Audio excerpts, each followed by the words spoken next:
నిజంగా దురదృష్టం ఏంటంటే ఒక ప్రతిపక్షంగా ఉన్నప్పుడు ముఖ్యమంత్రి రేవంత్ రెడ్డి గారు మాట్లాడినటువంటి విధానం ఇప్పుడు అనుసరిస్తున్నటువంటి విధానం.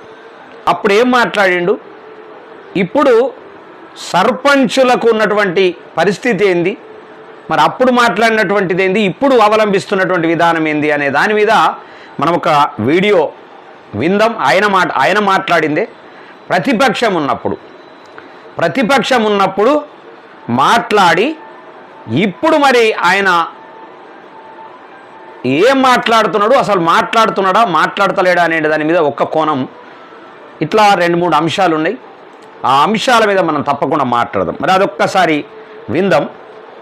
ఫైనాన్స్ కమిషన్ ద్వారా కేంద్ర ప్రభుత్వం నుంచి వాళ్ళ ఖాతాలో పడ్డ నిధులను, అదేవిధంగా స్టేట్ ఫైనాన్స్ కార్పొరేషన్ ద్వారా వాళ్ళ ఖాతాలకు రావాల్సిన నిధులను, లేకపోతే గ్రామాలలో సినరేజ్ ఛార్జెస్ అంటే అక్కడ మైనింగ్ ద్వారా కానీ ఇసుక తరలింపు ద్వారా కానీ రాష్ట్ర ప్రభుత్వానికి వచ్చే ఆదాయాన్ని సర్పంచుల ఖాతాలో వేయాలని, అదేవిధంగా భూముల కొనుగోలు అమ్మకాల ద్వారా వచ్చే ఆదాయం గ్రామ పంచాయతీలకు రెగ్యులర్ గా వాళ్ళ ఖాతాలలో వెయ్యాలని, సర్పంచులకు చెందాల్సిన సర్పంచుల హక్కులు గ్రామాన్ని అభివృద్ధి చేయడానికి వాళ్ళ ఖాతాలలో వేయడానికి అవకాశం ఉంటే ఆ నిధులను సర్పంచుల ఖాతాలలో వేయకుండా రాష్ట్ర ప్రభుత్వం దొంగిలిస్తుంది.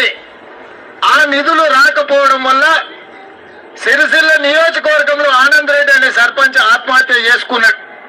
ఒక్క ఆనంద్ రెడ్డి కాదు, ఇవాళ ఈ తెలంగాణ రాష్ట్రంలో గ్రామాలలో ప్రతి పౌరుడుగా గౌరవింపబడే సర్పంచులు 60 మంది ఆత్మహత్యలు చేసుకున్నారు.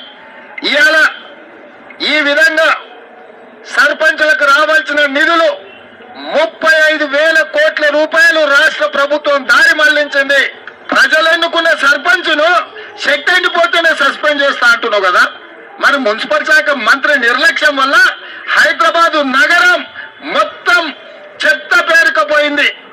చూసిరా, అంటే సర్పంచులది ఆయన మాట్లాడింది, ముఖ్యమంత్రి గారు మాట్లాడింది సర్పంచుల కోసం.